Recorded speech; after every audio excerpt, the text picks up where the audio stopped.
నారాయణ, తమరు నా భక్తులందరికీ కూడా నన్ను పూజించటంలో సర్వోత్కృష్టమైన విధిని ప్రసాదించారు. ఈ విధానమే నాకు ప్రీతిపాత్రమైనది.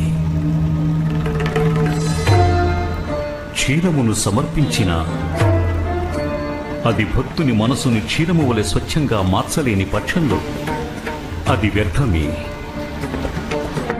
ఆ అభిషేకము వ్యర్థమే. ఈ లోకంలో అనేక మంది శిశువులు ఆకలి బాధతో అకాల మరణం పొందుతున్నారు. కనుక క్షీరాభిషేకం చేయటానికి తగిన స్థానం నా విగ్రహం కాదు. నిజానికి అటువంటి నిరాశ్రితులు, నిరుపేదలు